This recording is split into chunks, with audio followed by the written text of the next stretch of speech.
Hey everyone, Duke Nougat 3D here with another mask review. Fuck off.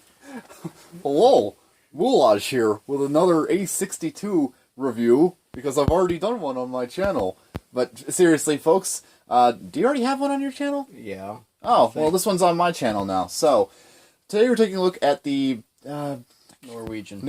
I can't want to say Swedish for some reason, which is the official gas mask of pool toys. But no, seriously, this is a pretty historic mask in Norwegian history, because this is interesting for many various reasons. You probably know more about it than me, because I didn't really look It's kind of this perfect merger of civil defense and Finnish culture, but god damn it. I'm sorry, Hekon.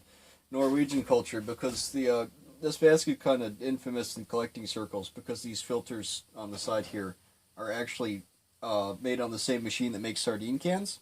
But they're gas mask filters. It's just the same metal tin with some holes. And this is the one case where a gas mask named after food actually represents the food item, because this is literally a sardine can, more or less, whereas like a pork chop filter isn't a pork chop, a pancake filter isn't a pancake, but this is literally a sardine can filter.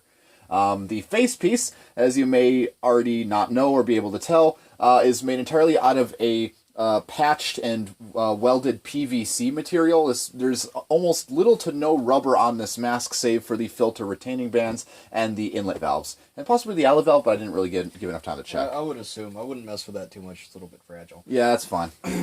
The mask is, from what I know, was developed sometime in the mid to late 1950s, I would say. Yeah. By the Helly Hanson company, which, are they still in business today? Yes, but they make rainwear. They stopped.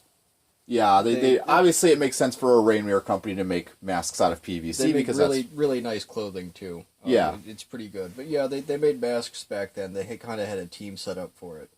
It was a very small team. I think basically like along the lines of the Acme Safety Company, how there was like no more than 30 guys working on it at any given point. Yeah, but regardless, these were supplied to, or these are variants, because obviously there's a lot of Norwegian civil defense masks that Helly Hansen designed, but they managed to supply the entire nation and do it fairly well. And the that being said, this is for sure a civil defense mask, right? No other entities use this, no military, because I know that Helly Hansen had a few masks that were military contract, like the IMA, the IMB, and the LFC. No, from what I've seen, this is entirely civil defense. Works for me. Does make sense. And you did mention that these were also used by post offices. Yes, I believe these were used by the Postal Service, and I think I've seen variants of this carrier that will say that. I'm not 100% sure, but, yeah, I'm pretty sure it's this one. Anyways, that being said, there's not really much to say other than that historical-wise. It just kind of is what it is. I don't exactly know when these sort of fell out of production. I would assume probably maybe in the 1970s or later. Yeah, there's not a lot of stamps on it, but it was probably... Looking at the carrier here, we have a embossed Helly Hansen, Moss, which I believe is like the city or the town or whatever, and you have a number 2 emblazoned below that, which represents the size of the mask. On the opposite side, there's nothing to see. This is just a simple carry strap, which is adjustable and non-removable. You have a Velcro opening. The entire carrier is reinforced with cardstock, and as well as the edge of the opening flap, and you have 2 grommets down below to let debris drain out of the carrier. It's not a very expensive mask, and it's not very tactical, but it's fairly well put together. Especially for a civilian mask. I would definitely take this over, say, like an M1A2 non-combatant, or even like a British C7. I know the British people watching this are going to get pissed about it. Oh, C7's greatest mask ever. Who gives a shit? Go fuck yourselves. You're not a real country. Anyways, the other accessories of the kit includes this tooth-shaped face form, which would go inside the lens and over the nose cup to prevent the mask from warping. Although this mask is pretty dilapidated. You can't really tell, but just from years of storage, this likes to warp inwards like this. But, that's it's in very good shape. It's good. It's in good shape for what it is. The mask has a 6-point elastic head harness, which is completely adjustable with standard US 7/8 inch action elastic buckles.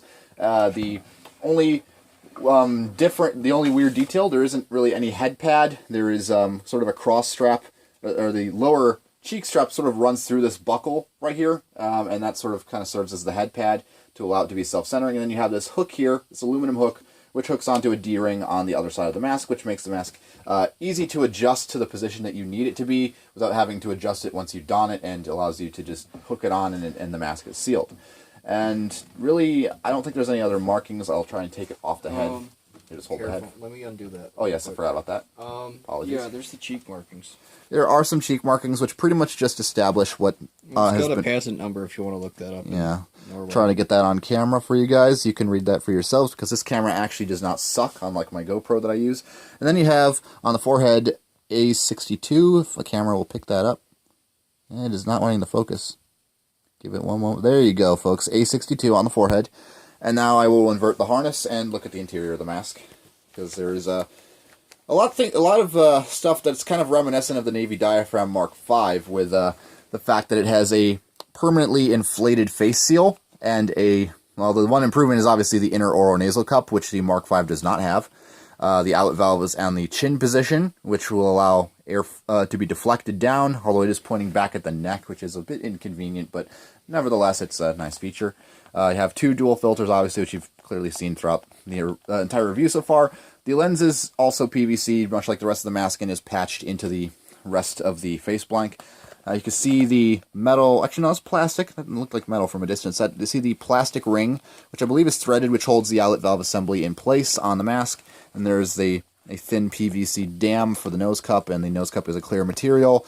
And even the valve disc for the nose cup, which is, there's only one on the top center, is also PVC. Not really much else to say about that, and I don't believe there are any markings inside of here at all.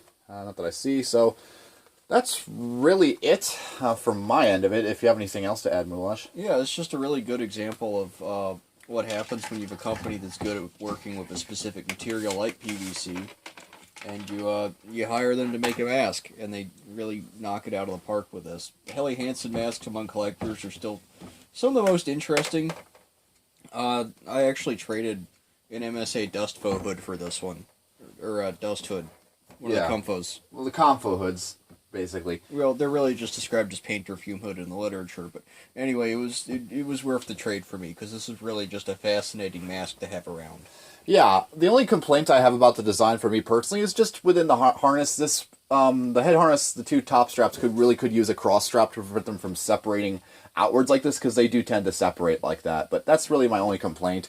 For what it is, it's a really good mask in my opinion. It's very unique. It's not the greatest mask, but as a civil defense mask, I would definitely appreciate this design. So that's really all I have to say. If you have any comments, questions, corrections, or concerns, drop them if you want. I'm sure they're not going to be relevant and or interesting, but you'll feel He ignores like 90% of them. Yeah.